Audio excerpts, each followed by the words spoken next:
The man of virtue habitually turns to face reality and to discern the right and just thing to be done, and the realization of that good will frequently involve patient endurance of inevitable trial or difficulty.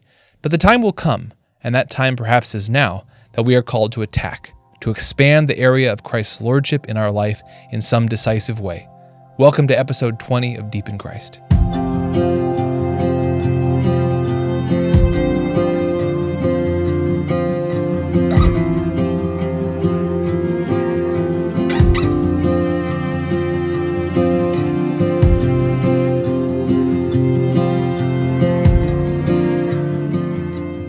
Hello and welcome back to Deep in Christ. I'm your host, JonMarc Grodi, here at the Coming Home Network International, and we're back with another conversation about the daily task of growing deeper in imitation of and relationship with our Lord Jesus Christ. Thank you again for being here and for being part of this discussion. Now, we've been talking about virtue, the cardinal virtues, here for a while, Father Peter and I, and particularly this cardinal virtue of fortitude, this habit of being ready to die if it be necessary to see that justice is done and that the good is realized in our lives. Now, last week we were talking about endurance and patience, a couple of very primary aspects of fortitude, perhaps not the ones that normally come first to mind when we're thinking of popular portraits of courage, but these aspects are essential for a number of reasons, but not the least of which is that the man who knows how and has made a habit of patient endurance is able at the right time and in the right way to attack. Now, today we're talking about this second of the two primary aspects of fortitude, attack. Opposing, pouncing on evil, moving an obstacle to justice, and taking new territory for Christ in our life. We had a good discussion, and I hope you enjoy it. Let's dive in.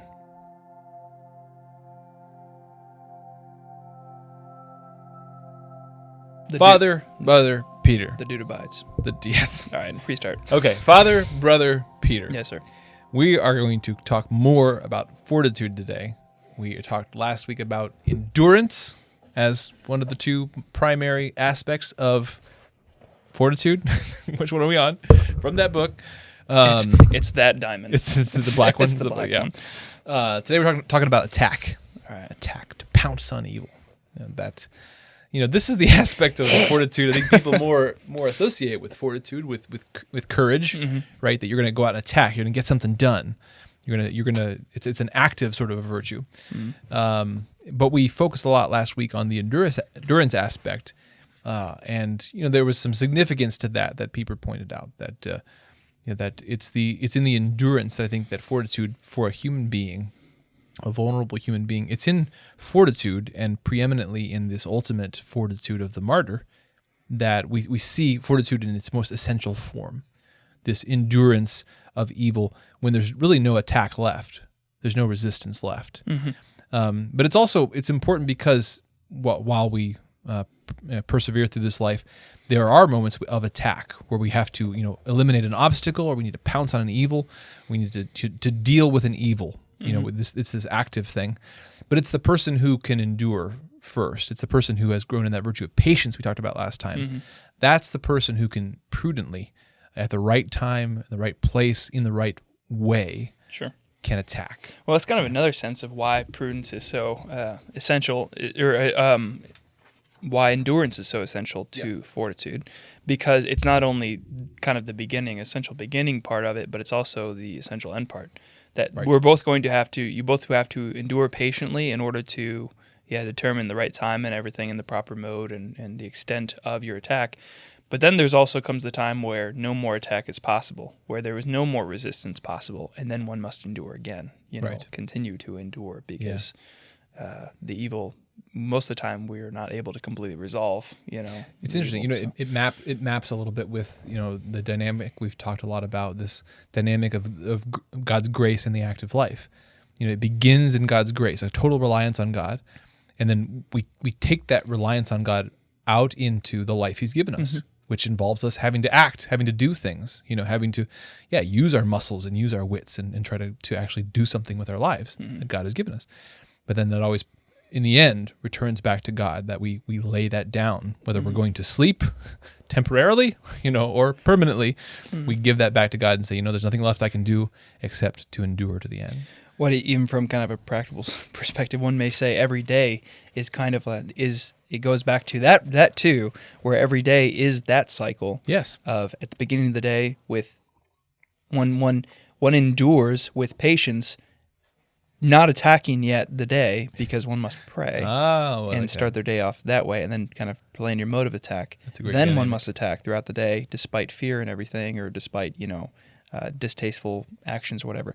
But at the end of the day, too, one must lay it all down and say, "I've done what I can today. It's all in your hands, God." That's so good. Yeah. Yeah, that's such a perfect practical. Yeah. Sorry I brought that application of all forward. this. I know we're going to go to the That's practicals good. at the No, end. no. But Let's return to that in the end. Yeah. I did want to read a bit more, picking up after the section on patience that we studied a lot last week. Pieper writes, "The man who is brave is for that very reason patient as well, but the reverse proposition cannot be said to be true. Patience by itself does not constitute the whole of fortitude. No more, nay, less than does endurance, to which patience is subordinate. The brave man not only knows how to bear inevitable evil with equanimity, he will also not hesitate to pounce upon evil and to bar its way if this can reasonably be done." Reasonably. This is important here. This attitude requires readiness to attack, courage, self-confidence, and hope of success. The, quote, "The trust that is part of fortitude signifies the hope which a man puts in himself, naturally in subordination to God. These things are so self-evident," he says, "that we need not waste more words upon them." Right. But let's waste some more words upon them. Okay. All right. That's the prudent thing right now. For Definitely. Sure. Now, but it's funny because it's very much it's funny because insofar as we kind of continue to sort of examine endurance in some ways, sort of the positive aspect becomes us all the more clear, you know. And so I think that's what he's kind of getting at about not needing to waste any words. But in order to elucidate it a little bit more, one of the ways that we can is by also continuing to reflect back on endurance in a way too, and it's in that another reason endurance is more kind of essential or integral to fortitude is because it's there is a more of a sense of a bit more of a self-reliance in the attack, not self-reliance, but there's a sense of like one has to kind of rile oneself up and say, all right, I can do this, that self-confidence. And so insofar as in the end, we do have to give everything back to God. As you said, it starts with God's grace and ends with God's grace. There's a bit more of a kind of a higher quality to that endurance aspect, but the attack is still there. The attack of, if one just kind of goes throughout life and says, it's kind of like the scripture verse. If all you do is just say like, God be with you, and don't actually give Be them warm in, and well fed. Be warm and well fed, and it doesn't actually attack the problem sometimes, then it's like, well, what good is that? So. Yeah, I think practically it's so helpful to have both these in mind. I mean, there's a lot of contours here, but in terms of an examination of conscience or how we analyze our lives, we can ask ourselves, the things in my life, the external threats, of all sorts, that would waylay me from doing justice. They come in a couple different primary forms in terms of how they affect me. And one, again, is this endurance form, things I have to endure, and other things I have to attack. Again, on the most practical level here, we look at our schedule, we look at our to-do lists, we look at, the things we've committed to. Some things are difficult because they are really difficult and hard, like starting a big project, or having a conversation that we don't want to have because we're afraid of what it might happen. Like those are moments of attack where we have to actually get over this hump. We have to step outside ourselves. We have to actively take a risk. Okay. But many aspects of our lives are more on the other end, where it's not so much that the thing itself is difficult on a day-to-day level. It's just that we have to endure in it. The pain or the difficulty of this task or this routine or this commitment right now may not be that bad, but it's enduring, and it's also, as we talked about last week, the staying in the moment. It's keeping that endurance from kind of flying off and worrying about the future. It's staying, no, here and now, I have the grace I need to persevere in this thing. Yeah. I think they all kind of wrap around. We have said many times, all the virtues flow in and out of each other. Yeah. But we probably do need to be kind of conscious of like, how is it that the endurance aspect of courage or fortitude differs from temperance?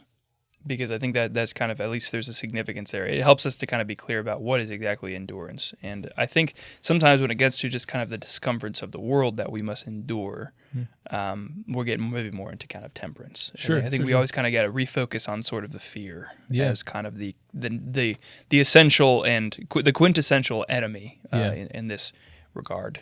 And again, we'll keep rounding out this examination. I think the virtues give us such a helpful examination of our soul, of our conscience. And that is something we'll look at more with temperance. And that when I think, okay, I got this area in my life that's bugging me, I keep falling into sin, or it's difficult, I'm struggling with it. Yeah, when we examine that, like, what's the operative thing happening there? Is it an area where what is getting me in trouble? My desire that's taking me out beyond and frustrating my ability to do justice, or is it fear? Is it something out there that I'm fearful of, or that's difficult or intimidating? Mm-hmm. And then, if that's the case, that latter one, is it more an issue of endurance, something that's not necessarily in itself so difficult, but it's remaining, it's persevering in it, or is it a situation where there's a situation I actually have to go out and attack? Because again, I think sometimes when you don't have this whole rounded out vision of what fortitude is, you can get stuck in one mode and imprudently pursue that one mode and not realize, well, actually it's the other I'm called to. So again, easy example, you have people that their whole life is attack rather than maybe remaining prudently in their responsibilities and persevering in their commitments. They're always rushing out to something new. Well, they're not really being prudent. At the same token, it's very easy as a Christian to simply endure kind of this false endurance, this false patience of just kind of going through life, but never, as my friend Greg Schleter likes to say, never taking territory. The Christian is to be taking territory. You know, you don't, in the ways of the spiritual life, as, what's that one guy? Garrigou Lagrange says, in the ways of the spiritual life, he who does not progress loses ground. Yes. So the attack, the taking territory, the facing fears, the getting over humps, taking on new projects, doing new things is an important aspect of the life of the Christian, the courageous Christian, as well as the endurance of the enduring evil, enduring injury, enduring difficulty, enduring anxiety, so to see that justice continues to be done. Yeah, I always like to, they're kind of different, I guess, modes in which we can see the spiritual life and how it is that we're growing in virtue and what is the nature of that. One of those ways ultimately gets down to how is it that we are building our relationship with God such that is the only, like it is the primary thing in our life, right? Yes. The main thing and the strongest thing.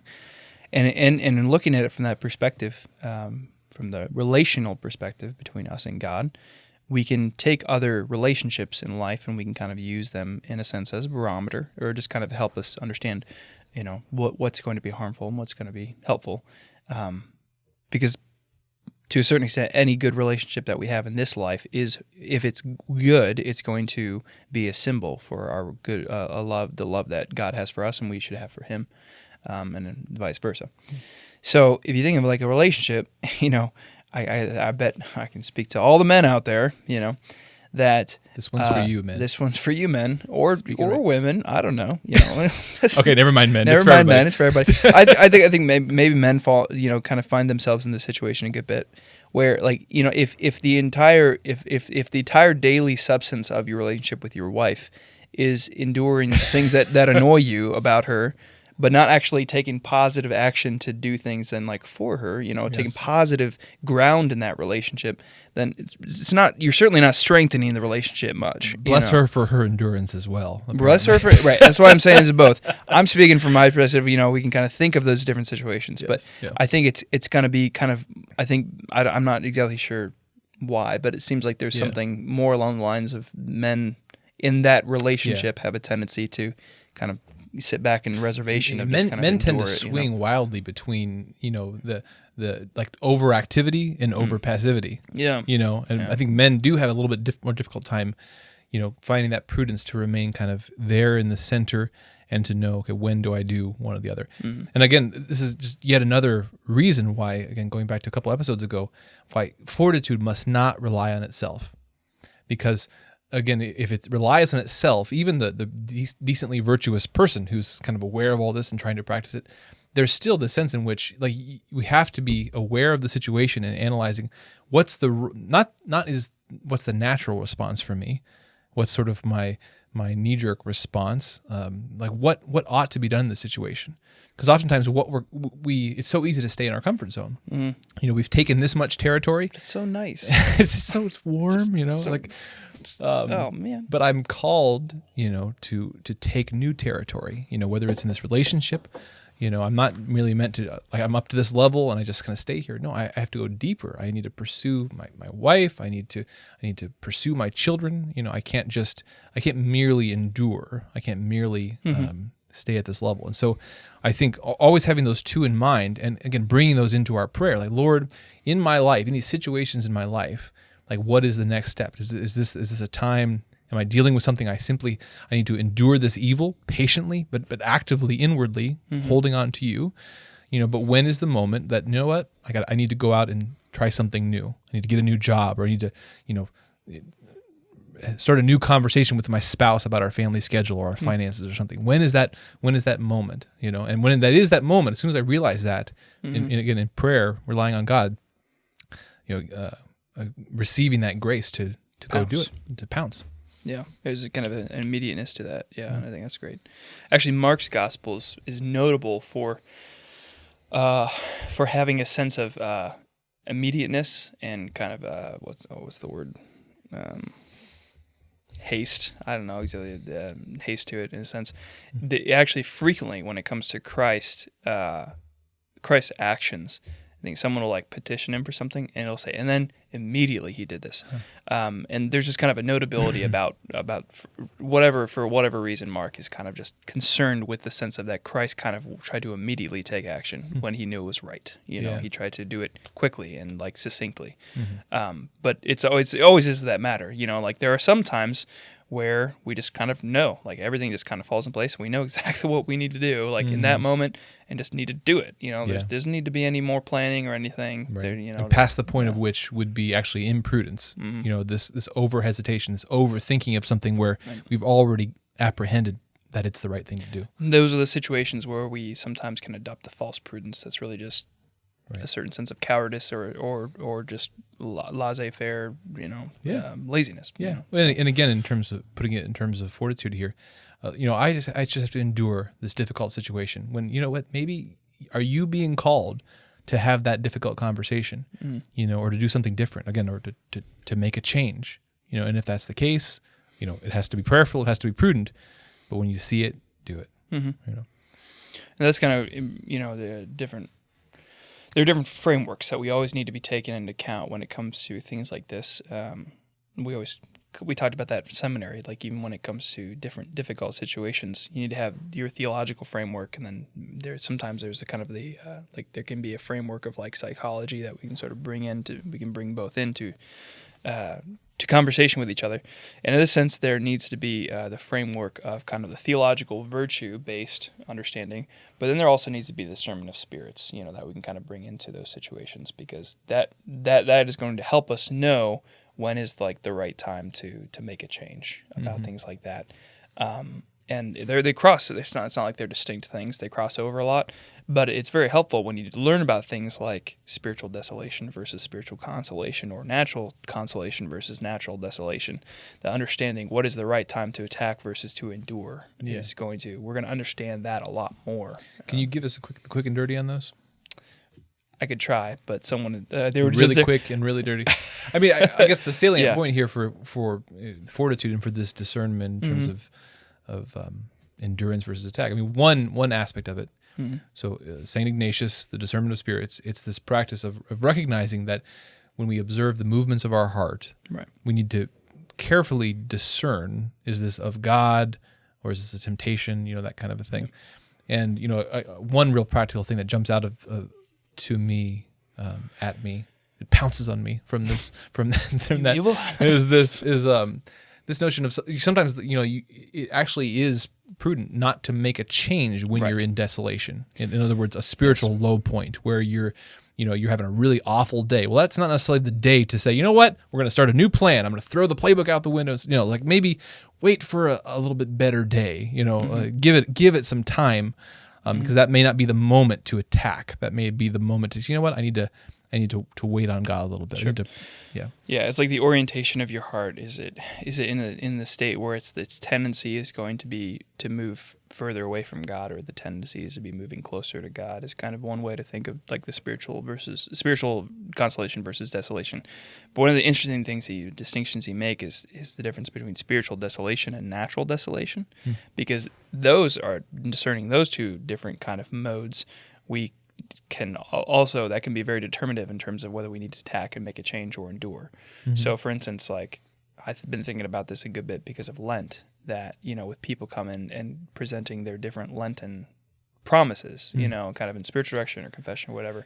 And it's like, been really struggling. Like I made this Lenten promise and been really struggling recently and trying to kind of maybe help them discern whether they're in spiritual desolation, where it's just kind of like, oh, this is just hard. Yeah. You can discern whether, where it's right to endure. Right to endure and to continue to try to recommit to those things, versus like one that is actually like unhealthy for you, and therefore is leading you into kind of physical desolation, Right. Yeah. You had to fast from sleep. Yeah, not a good plan. Yeah, or like people of different ages or just different constitutions. Like, oh, right. I'm sorry, I was going to fast for 24 hours this day every week, and it's like, well, depending on your physical constitution, that may or may not be good for you.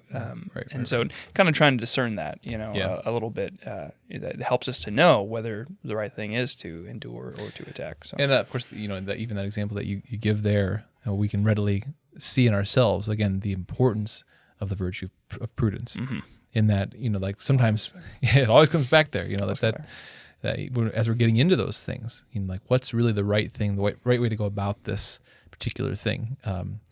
We may be tempted, so to speak, to in Fortitude to take on, a huge new project or a huge new spiritual discipline, or to attack it all at once.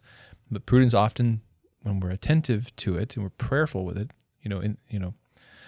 walking with God there, walking humbly with our God there.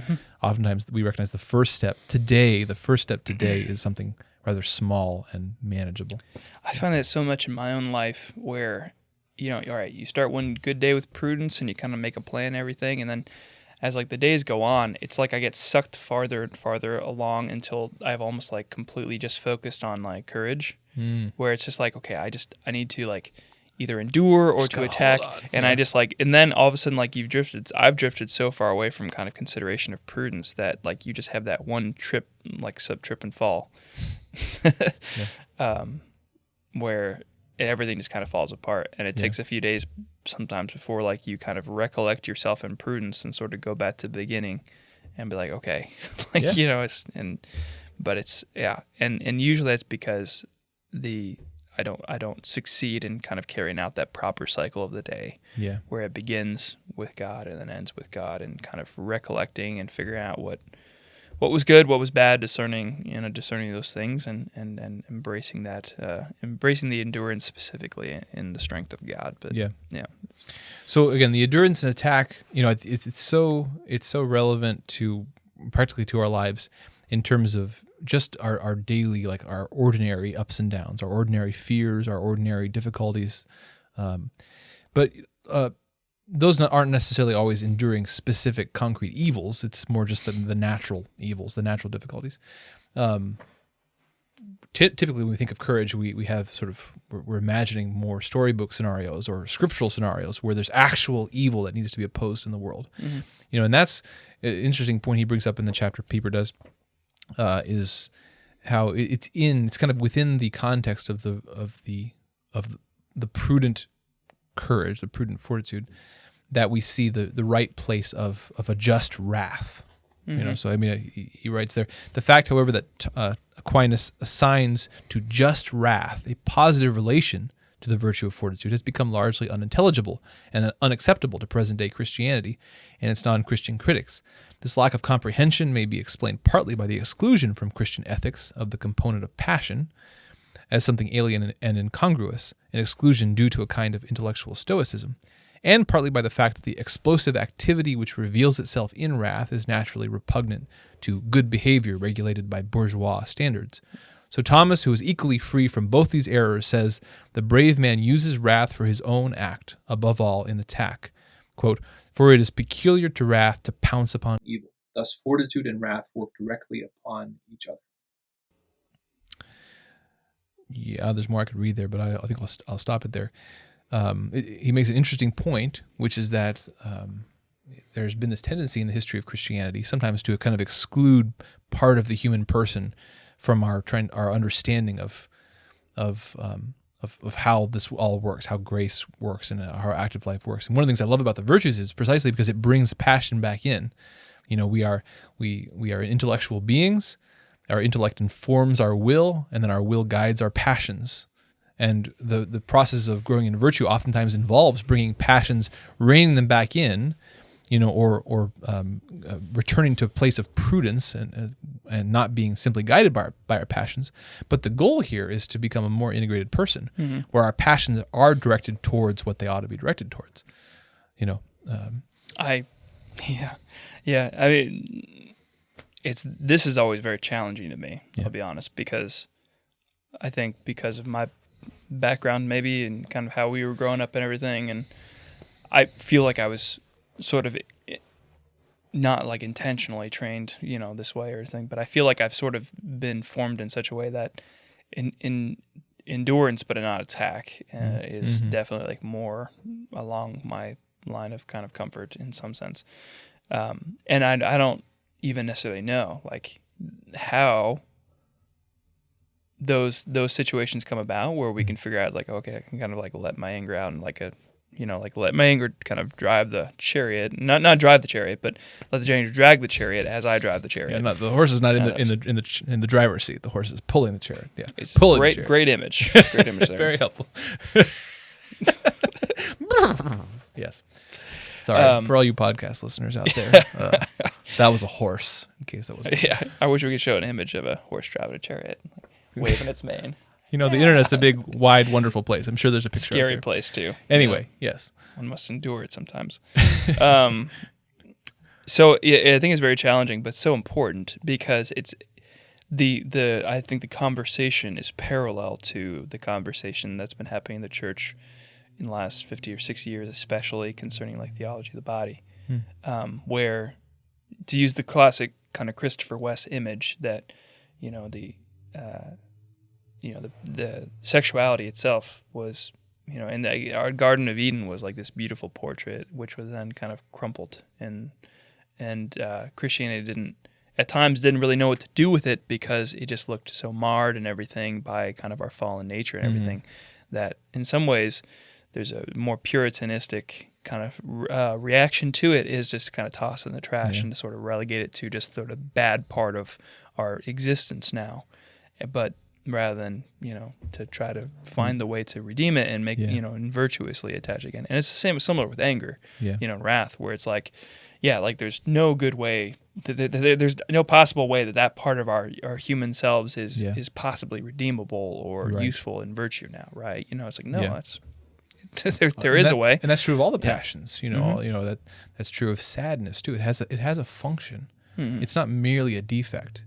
Sadness at Grieving. A loss. Yeah. Now it can go overboard. It can consume you if you're not prudent, but it has its place and it has its purpose. And that's true of all emotion. It's there for a reason. God didn't make us defective. Those aspects of our human nature are important, but we are disintegrated.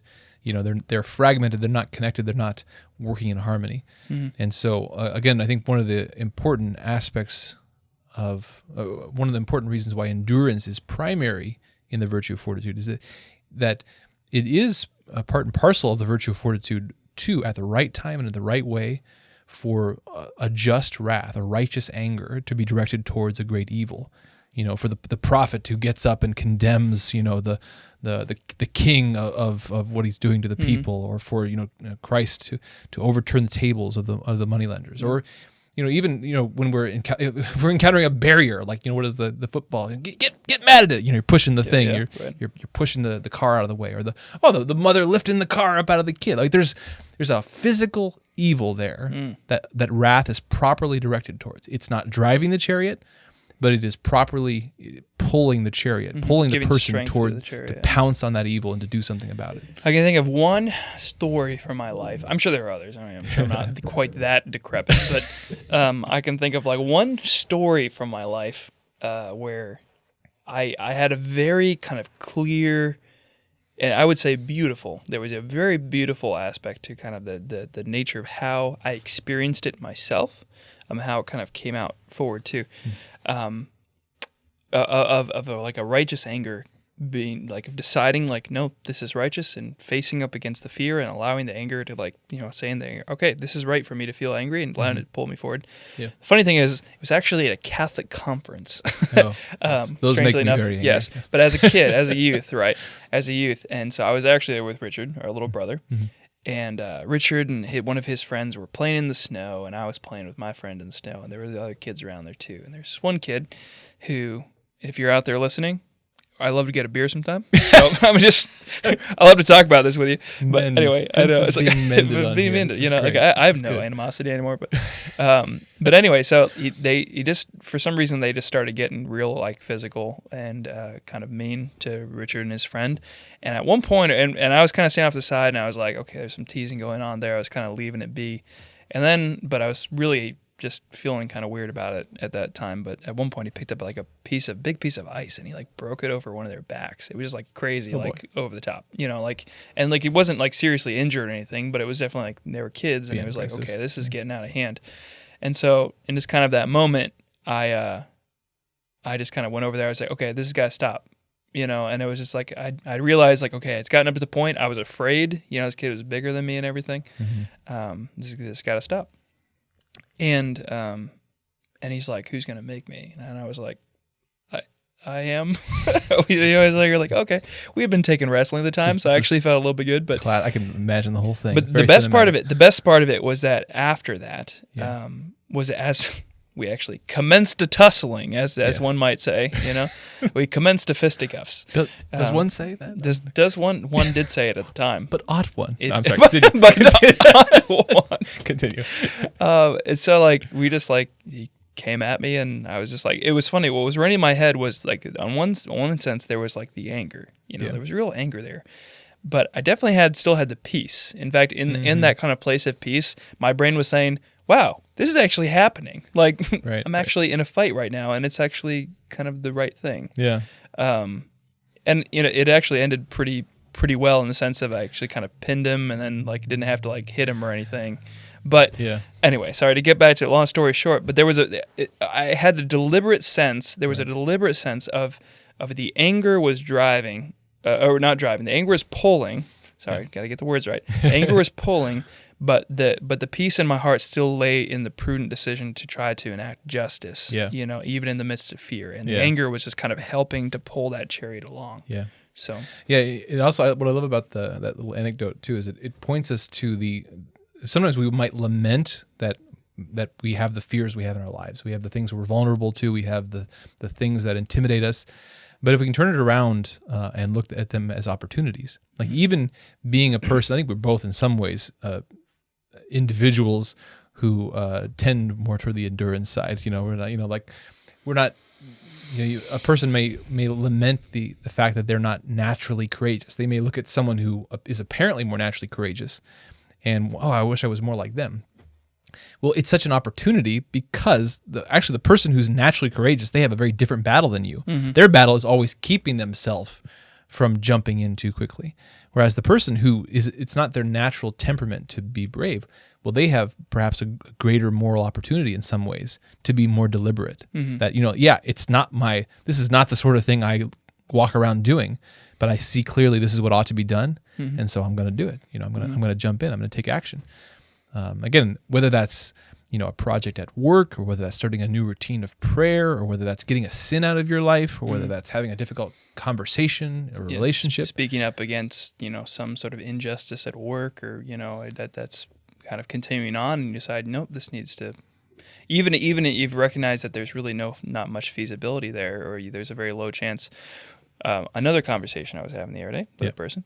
I thought this was really interesting, because it was one of those like conundrums that you're like, this is something that only happens like in theory, right? No, it's like, no, this is very real.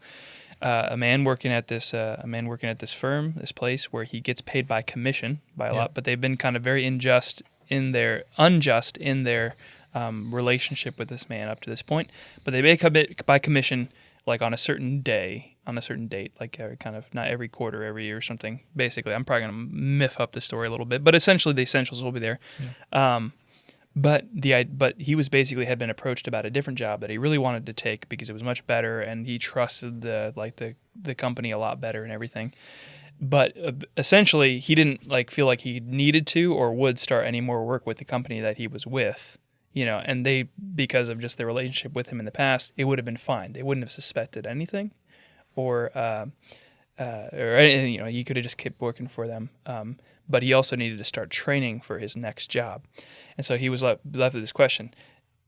Basically, do I quit that job now and basically suffer the fact that they're probably going to act unjustly towards me and not give me that commission, and there's nothing really I can do about it?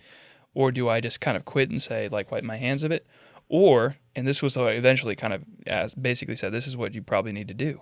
Do I take the brave, essentially the courageous act of actually going there and speaking and saying what's right, giving them the opportunity to act justly towards you, and then enduring what you probably expect is going to happen is that they won't, and you won't be able to do anything about it. Yeah. But that was essentially in the end the virtuous and brave action was essentially saying, okay, I need to have this conversation, and I need to say this is the right thing to do, and I'm asking you to do it, even though you pretty much have very little expectation that it's going to be done. Yeah. But that's also where we show that this wrath, kind of the bravery and the kind of courage, I need to say what's right and everything. It's not only for oneself. It's not a selfish thing. You're actually in the end giving the other opportunity. You're helping the other person to not sin, even if it doesn't feel like it either, Yeah, because in the wrath, ultimately, it should never be directed towards other individuals. It's toward evil, towards sin.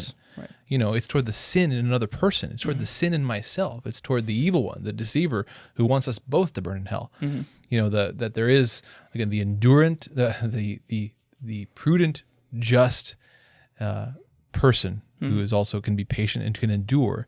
That is the person who is able at the right time and the right way to say, you know what, this is the moment. I need to step up, and how to do it.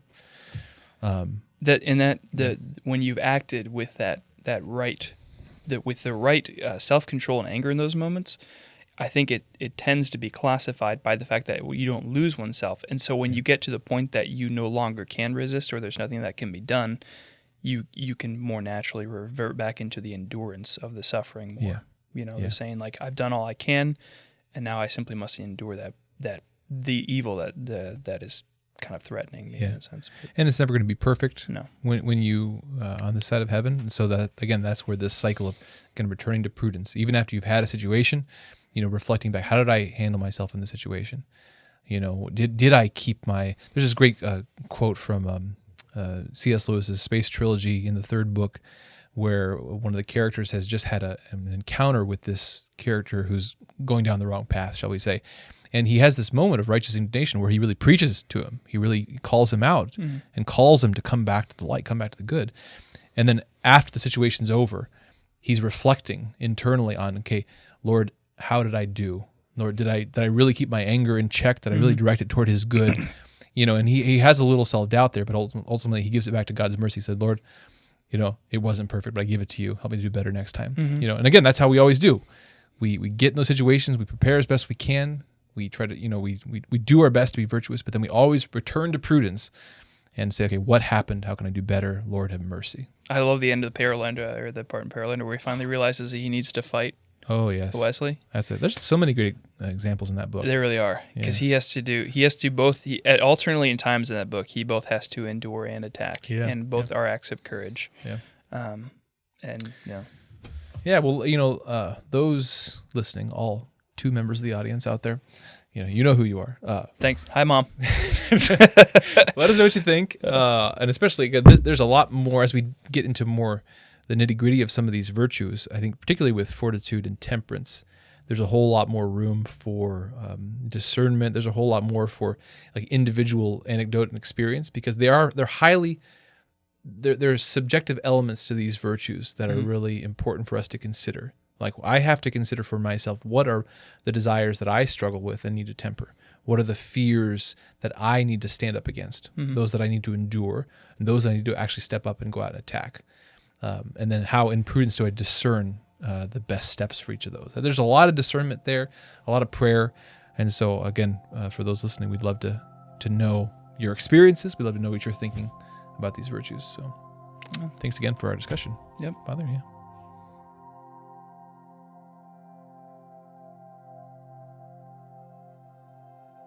Well, hello, everyone.